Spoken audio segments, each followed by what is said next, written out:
अमन physics classes YouTube channel में आपका स्वागत है। मैं मिथिलेश पाठक। आज हम लोग 10th क्लास का पहला चैप्टर स्टार्ट करने जा रहे हैं। 10th क्लास का पहला चैप्टर है प्रकाश का परिवर्तन एवं अपवर्तन। तो सबसे पहले हम लोग समझने जा रहे हैं कि प्रकाश क्या है। देखिए, पांचों ज्ञानेंद्रिय में आँख सबसे इम्पोर्टेंट ज्ञानेंद्रिय है। आँख जो है सबसे महत्वपूर्ण है। आँख के द्वारा ही हम किसी वस्तु को देखते हैं। लेकिन रात के अंधेरी कोठरी में आंख वाला आदमी भी किसी वस्तु को नहीं देख सकता। इससे साबित होता है या स्पष्ट होता है कि आंख रहने से ही किसी वस्तु को नहीं देखा जा सकता है। अगर आंख से ही किसी वस्तु को देखा जाना होता तो रात के अंधेरी कोठरी में भी वस्तु स्पष्ट दिखाई देती। लेकिन वहीं पर एक हम बल्ब ला के जला देंगे, बल्ब मोमबत्ती जला देंगे तो हर वस्तु वहाँ पर दिखाई देने लगेगी। इसे साबित होता है कि आंख रहने से ही किसी वस्तु को देखा नहीं जा सकता है। उसके लिए प्रकाश की जरूरत है। अतः प्रकाश वह भौतिक कारक है जिसकी सहायता से हम किसी वस्तु को देखते हैं, या दृष्टि के कारण को प्रकाश कहते हैं। ठीक है, अब आपको बताने जा रहे हैं कि हम किसी वस्तु को देखते कैसे हैं। हम किसी वस्तु को तभी देखते हैं जब प्रकाश उस वस्तु से टकराकर हमारे आंखों में प्रवेश करती है और आंख में रेटिना पर प्रतिबिंब बनता है, तभी हम किसी वस्तु को देख पाते हैं। ध्यान दीजिएगा, एक बार फिर बता रहे हैं, हम किसी वस्तु को तभी देखते हैं जब प्रकाश उससे टकराकर हमारे आंखों में प्रवेश करती है, तभी हम किसी वस्तु को देख पाते हैं, चाहे देखते हैं। वहां पर हमारे आंख में वस्तु का प्रतिबिंब बनता है। ये हो गया। तो हम ठीक है, तो प्रकाश की सहायता से किसी वस्तु को देखा जाता है और देखने के लिए आपको हम बता दिए। तो देखने में आंख में प्रतिबिंब कैसे बनता है, ये सब हम लोग को इसी प्रकाश अगला एक चैप्टर पढ़ना है, मानव नेत्र एवं रंग बिरंग संसार 10th क्लास में। उसमें हम लोग को पढ़ने को मिलेगा कि आंख में प्रतिबिंब कैसे बनता है। ठीक है, यहाँ पे ये समझना है कि जिस वस्तु को हमें देखना है उससे प्रकाश टकराकर परावर्तित होकर हमारे नेत्र में आंख में पहुंचती है और वहां प्रतिबिंब बनता है, तभी हम किसी वस्तु को देख पाते हैं। तो ये हुआ प्रकाश। ठीक है, अब प्रकाश के कुछ गुणों के बारे में आपको हम बताने जा रहे हैं। तो प्रकाश के कुछ गुण। पहला है, प्रकाश एक प्रकार की ऊर्जा है। प्रकाश एक प्रकार की ऊर्जा है। तो इसको हम एक एग्जाम्पल से आपको समझा रहे हैं। मान लीजिए कि आप सोलर प्लेट देखे होंगे, तो सूर्य का प्रकाश जब सोलर प्लेट पर पड़ता है तो उसे हम पंखा, जो डीसी फैन होता है, पंखा होता है, वो चला सकते हैं। तो पंखा तभी नहीं चलेगा जब पंखा को एनर्जी मिलेगा। तो सूर्य के प्रकाश से पंखा चलने का मतलब क्या हुआ? सूर्य का प्रकाश एक प्रकार की ऊर्जा है। प्रकाश विद्युत चुंबकीय तरंग है और प्रकाश की खासियत यह है कि ये प्रकाश निर्वात में और किसी माध्यम में दोनों में चल सकता है। निर्वात का मतलब होता है बिल्कुल खाली। जैसे सूर्य का प्रकाश जब पृथ्वी पर चलता है, पहुंचता है पृथ्वी पर, सूर्य के प्रकाश सूर्य से निकलकर जब पृथ्वी पर पहुंचता है तो बीच में बहुत सा जगह ऐसा है जहाँ पर हवा कुछ भी नहीं है, बिल्कुल खाली है, उसी को निर्वात कहते हैं। और उससे प्रकाश गमन करके हमारे धरती पर प्रकाश पहुंचता है। तो प्रकाश निर्वात में भी गमन कर सकता है। प्रकाश कांच में, पानी में, अन्य माध्यम में प्रकाश भी उसमें भी गमन करता है और निर्वात में भी गमन करता है। निर्वात में प्रकाश का जो स्पीड होता है वो होता है 3 × 10⁸ मीटर प्रति सेकेंड। इसको हम आगे भी पढ़ेंगे। प्रकाश का स्पीड, जो प्रकाश की गति होती है निर्वात में, वो 3 × 10⁸ मीटर प्रति सेकेंड। निर्वात या वायु में लगभग इतना ही माना जाता है। और माध्यम में, अब सबसे अधिक तो इसी में हो गया, उससे और माध्यम में कम होता है। अब देखिए, तो प्रकाश एक प्रकार की ऊर्जा है। प्रकाश विद्युत चुंबकीय तरंग है। प्रकाश का वेग निर्वात में 3 × 10⁸ मीटर प्रति सेकंड होता है। प्रकाश सीधी रेखा में गमन करता है। मान लीजिए कि हम इस कमरे में बंद हैं और बाहर कमरा का गेट बंद है, बाहर में कोई वस्तु रखी हुई है, उस वस्तु को हम तभी देखेंगे, हम आपको प्रूफ कर रहे हैं कि प्रकाश सीधी रेखा में ही गमन करता है। तो उस बाहर की वस्तु को हम तभी देखेंगे जब प्रकाश उस वस्तु से टकरा कर हमारे आंखों में पहुंचेगी। तो गेट बंद है तो बहुत सा खिड़की खुला हुआ है चारों तरफ कोई, तो अगर प्रकाश को घूम के आना होता तो खिड़की से होकर हम आंखों में पहुंच जाती प्रकाश, और रेटिना प्रतिबिंब बन जाता, फोटो बन जाता, और हम उस बाहर की वस्तु को देख पाते। प्रकाश तो वहां से चला जरूर, लेकिन दीवार बीच में होने के कारण प्रकाश टकरा कर वापस लौट गया, हमारे आंख पर पहुंचा ही नहीं, तो प्रतिबिंब बना ही नहीं, तो बंद कमरे में बाहर की वस्तु को हम इसलिए नहीं देख पाते हैं। इससे साबित होता है कि प्रकाश सरल रेखा में गति करता है। ठीक है, उसके बाद ये हम प्रूफ करने जा रहे हैं, जैसे प्रकाश निर्वात में गमन करता है, प्रकाश कांच में भी गमन करता है, शीशा में गमन करता है। ये भी देख सकते हैं, आप कार के अंदर बैठे हुए हैं और कार के अंदर बाहर के बस साइकिल चालक या पैदल चालक किसी को आप देख रहे हैं, तो आप अभी समझे हैं कि प्रकाश, हम किसी वस्तु को तभी देखते हैं जब प्रकाश उसे टकरा कर हमारे आंखों में पहुंचती है। तो प्रकाश उस साइकिल चालक से टकराया और शीशा के अंदर, शीशा को पार करते हुए चालक के पास, आप गाड़ी चला रहे हैं, ड्राइविंग कर रहे हैं, चालक के पास, आपके पास आकर प्रकाश पहुंचा, शीशा में प्रकाश प्रवेश करके आपके पास पहुंचा। इससे साबित हुआ कि शीशे में प्रकाश चल सकता है। तो दृष्टि कान को प्रकाश कहते हैं। प्रकाश वह भौतिक कारक है जिसकी सहायता से हम किसी वस्तु को देख पाते हैं। प्रकाश के गुण में आपको हम बता रहे हैं। पहला गुण यह है कि प्रकाश एक प्रकार की ऊर्जा है, प्रकाश विद्युत चुंबकीय तरंग है, प्रकाश का निर्वात में स्पीड 3 गुना 10⁸ मीटर प्रति सेकंड होता है। प्रकाश सरल रेखा में गमन करता है। ये सब प्रकाश का गुण है। प्रकाश निर्वात में भी चल सकता है, अन्य माध्यम में भी चल सकता है। ठीक है, अब इसमें प्रकाश में, इस प्रकाश के कारण जो घटनाएं घटती है वो बहुत है। प्रकाश का परिवर्तन, प्रकाश का अपवर्तन, प्रकाश का विवर्तन, प्रकाश का प्रकीर्णन, प्रकाश का ध्रुवण। ठीक है, ये सब बहुत सी घटना है। तो हम लोग कुछ घटना हम लोग यहाँ पढ़ेंगे। प्रकाश का परिवर्तन, प्रकाश का अपवर्तन, प्रकाश का पहले विचलन, बेसिक कंसेप्ट यहाँ पर 10th क्लास में बहुत कम पढ़ना है, तो ये हम लोग पढ़ेंगे। और बाकी जो घटना है वो 12th क्लास के सिलेबस में हम लोगों को ये पढ़ना है बाकी सब। तो हम एक बार फिर बताते हैं कि हमने प्रकाश के गुण के बारे में क्या क्या कहा। प्रकाश एक प्रकार की ऊर्जा है, प्रकाश विद्युत चुंबकीय तरंग है, प्रकाश का निर्वात में वेग 3 गुना 10⁸ मीटर प्रति सेकंड होता है, प्रकाश सीधी रेखा में गमन करता है। ठीक है, ये सब प्रकाश का गुण है। अब हम चलते हैं अगला पॉइंट, प्रकाश की किरण। प्रकाश की किरण पढ़ने से पहले आपको बता दे कि इस प्रकृति में 2 तरह की वस्तु है, एक आत्मदीप्त और एक दीप्त। आत्मदीप्त वस्तु वो है जिससे प्रकाश स्वयं निकलता है, जैसे सूरज है, जलता हुआ बल्ब है, सूर्य से प्रकाश निकलता है, वो आत्मदीप्त है।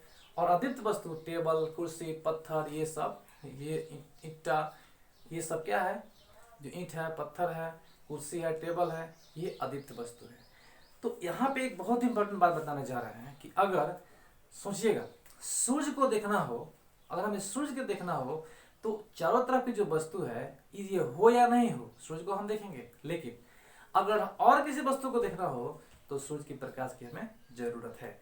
इससे साबित होता है कि अगर अदीप्त वस्तु को, आत्मदीप्त वस्तु को देखना हो, आत्मदीप्त को देखना हो तो हमें किसी भी वस्तु की जरूरत नहीं है। लेकिन अगर अदीप्त को देखना हो तो आत्मदीप्त की जरूरत है। जैसे एक बल्ब है, तो हमको बल्ब को देखना हो तो रूम में कोई सामान हो या नहीं हो, बल्ब तो देखेंगे। लेकिन और कोई सामान रात के अंधेरे कोठरी में अगर हो तो उसको देखने के लिए बल्ब चाहिए, तभी हम देख सकते हैं। तो अदीप्त वस्तु को देखने के लिए, अदीप्त वस्तु को देखने के लिए आत्मदीप्त वस्तु की जरूरत है, तभी हम अदीप्त वस्तु को देख सकते हैं। अब प्रकाश विकिरण, दीप्त वस्तु से प्रकाश निकलकर, प्रकाश दीप्त पथ से नहीं तो निकलता है ना, जिस पथ पर गमन करता है उससे प्रकाश की किरण करते हैं, मतलब प्रकाश चलता है, ये हुआ प्रकाश की किरण। और किरणों के समूह को प्रकाश पुंज या किरण पुंज कहते हैं। प्रकाश पुंज या किरण पुंज कहते हैं। किरणों के समूह को प्रकाश पुंज या किरण पुंज कहते हैं। किरण का समूह का मतलब ये ज्यादा किरण, ये किरणों का समूह हो गया प्रकाश पुंज दो ठो नाम है इसका, प्रकाश पुंज या किरण पुंज। तो ये प्रकाश पुंज या किरण पुंज 3 प्रकार का होता है। अभी कौन कौन 3 प्रकार होता है? समानांतर किरण पुंज,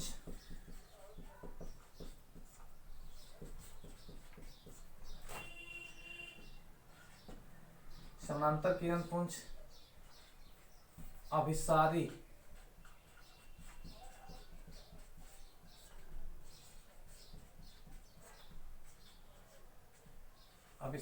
किरण पुंज,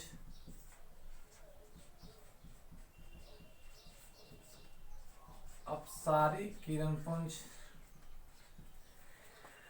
समांतर किरण पुंज सबसे पहले। समांतर किरण पुंज वे किरण पुंज है जिसमें सभी किरणें एक दूसरे के समानांतर होती है। जैसे देखिए, चाहे इसे भी दिखा सकते हैं। ये जो किरण पुंज है वो है समानांतर किरण पुंज। अब आगे देखते हैं अभिसारी किरण पुंज। जिस किरण पुंज की सभी किरणें एक बिंदु पर मिलती है उसे कहेंगे अभिसारी किरण पुंज। जैसे देखिए, इसको संश्रित किरण पुंज भी कहते हैं। देखिए, एक बिंदु पर निशान देखिए तीर का, एक बिंदु पर पहुंच रहा है, तो ये है अभिसारी किरण पुंज। और तीसरा है कि जिस किरण पुंज की सभी किरणें एक बिंदु से आगे बढ़कर फैलती जाती है उसे कहते हैं अपसारी किरण पुंज। तो इसका चित्र यह होगा।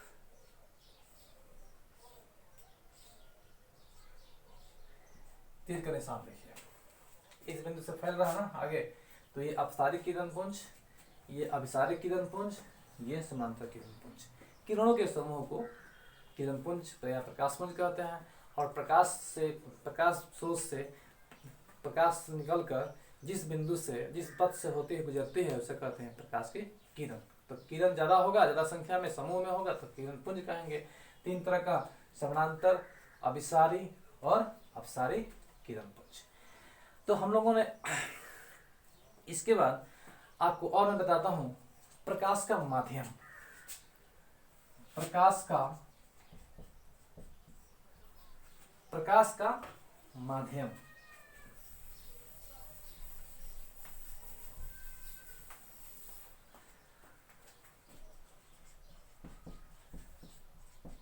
प्रकाश का माध्यम, तो प्रकाश का माध्यम जिसमें प्रकाश चलता है वो प्रकाश का माध्यम होता है।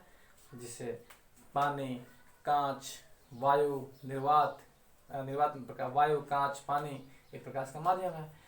प्रकाश तो निर्वात में चलता ही है, किसी अन्य माध्यम में भी चलता है, लेकिन प्रकाश का जो स्पीड होता है, जो प्रकाश का वेग होता है, सबसे अधिक निर्वात में ही होता है। ठीक है, निर्वात या वायु में 3 × 10⁸ मीटर प्रति सेकंड प्रकाश का वेग, ये चाल जो भी हो, माना जाता है। प्रकाश का माध्यम तो ये होता है, देखिए प्रकाश का माध्यम जो होता है वो होता है आपका समांगी माध्यम, विषमांगी माध्यम। तो समांगी विषमांगी हम लोग पहले ही मिला होगा। जैसे मान लीजिए पानी और चीनी अगर आपस में घोलते हैं, शरबत बनता है, तो वो एकदम एक जैसा होता है। पूरा नीचे से देखिए, कहीं बोतल में, गिलास में, बर्तन में कहीं रखा हो, वो एकदम एक जैसा होता है। तो समांगी माध्यम ठीक उसी तरह से समांगी मिश्रण हुआ, उसी तरह से समांगी माध्यम, जिस माध्यम की बनावट, गुण सब कुछ एकदम सेम हो चारों तरफ, उसे कहेंगे समांगी माध्यम। और विषमांगी माध्यम का होता है जिसमें सेम नहीं हो, जैसे हम मिट्टी और बालू का मिश्रण, बालू जो है वो नीचे बैठ जाए, पानी ऊपर हो जाए, गंदा मिट्टी हो नीचे बैठ जाए, पानी ऊपर, वो विषमांगी। उसी तरह से माध्यम भी होता है, समांगी माध्यम और विषमांगी माध्यम। उसके बाद कुछ पदार्थ 3 तरह के होते हैं। एक प्रदर्शक, पारदर्शक, अपारदर्शक, अल्प पारदर्शक। ठीक है, पारदर्शक, अपारदर्शक और अल्प पारदर्शक। पारदर्शक वो होता है जिससे प्रकाश आर पार निकल जाता है, वो कहलाता है पारदर्शक। जैसे कांच, पानी। अपारदर्शक जिससे प्रकाश बिल्कुल आर पार नहीं निकलता, जैसे लकड़ी, दीवार, ईंट, इससे प्रकाश आर पार नहीं निकलता, यह पारदर्शक कहलाएगा। अल्प पारदर्शक जिससे प्रकाश का कुछ भाग ही आर पार निकलता है, जैसे तेल लगा हुआ कांच, तेल लगा हुआ कागज, घिसा हुआ कांच। जैसे कागज के पन्ना में अगर तेल गिर जाए तो नीचे वाला पेज में थोड़ा थोड़ा दिखाई देने लगता है, वो कहलाता है अल्पादर्शक। तो चलिए आज के वीडियो में जो भी हुआ अभी अब तक हम लोगों का, एक बार मैं रिपीट करता हूँ कि हम लोगों ने क्या किया आज पढ़ा। हम लोगों ने ये पढ़ा, शॉर्ट कोट फिर रिपीट करते हैं। हम लोगों ने ये पढ़ा कि प्रकाश, हमने बताया था कि ज्ञान, पांचों ज्ञानेंद्रिय में आंख सबसे महत्वपूर्ण है, इसी के द्वारा किसी वस्तु को देखते हैं। लेकिन रात की अंधेरी कोठरी में आंख वाला आदमी भी किसी वस्तु को नहीं देख सकता है। इससे स्पष्ट है कि आंख रहने से ही किसी वस्तु को देखा नहीं जा सकता है। उसके अलावा जिस दूसरा चीज चाहिए आंख है, उसी का नाम प्रकाश है। अतः प्रकाश वह भौतिक कारक है जिसकी सहायता से हम किसी वस्तु को देख सकते हैं। ठीक है, हम किसी वस्तु को कैसे देखते हैं? हम किसी वस्तु को तभी देखते हैं जब प्रकाश उस वस्तु से टकराकर हमारे आंखों में प्रवेश करती है, तभी हम किसी वस्तु को, वहाँ प्रतिबिंब बनता है आंखों में, रेटिना पर। हालांकि हम लोग को एक चैप्टर पढ़ना है मानव नेत्र रंग बिरंग संसार, उसमें हम लोग को पढ़ने को मिलेगा विधिवत कैसे प्रतिबिंब बनता है। ठीक है, तो हो गया, आंख में प्रतिबिंब बनता है तो हम किसी वस्तु को देखते हैं। प्रकाश के गुण हम लोग पढ़े थे। प्रकाश एक प्रकार की ऊर्जा है, प्रकाश विद्युत चुंबकीय तरंग है, प्रकाश रेखा में गमन करता है, प्रकाश का वेग निर्वात में 3×10⁸ मीटर प्रति सेकंड होता है, प्रकाश निर्वात में या किसी अन्य माध्यम में गमन कर सकता है। उसके बाद प्रकाश जिस स्रोत से, अब अदीप्त आत्मदीप्त वस्तु जिससे प्रकाश निकलता है आत्मदीप्त, और जिसे प्रकाश नहीं निकलता है उससे कहते हैं, प्रकाश से नहीं निकलता है उसे कहते हैं अदीप्त वस्तु। ठीक है, ये हम लोगों का। इसके बाद हम लोग पढ़े थे प्रकाश की किरण, किरण पुंज 3 तरह का, समांतर, अभिसारी, अपसारी और ये माध्यम पढ़ाया गया था आपको। प्रकाश का माध्यम समांगी विषमांगी, प्रदर्शक जिस वस्तु से प्रकाश आर पार निकल जाता है, प्रदर्शक जिससे आर पार नहीं निकलता है, प्रदर्शक जिससे प्रकाश का थोड़ा सा भाग निकलता है उसे अप्रदर्शक। नेक्स्ट वीडियो में हम लोग मिलेंगे तो हम पढ़ेंगे प्रकाश का एक बहुत इंपॉर्टेंट टॉपिक, प्रकाश का परावर्तन। आज के लिए इतना है।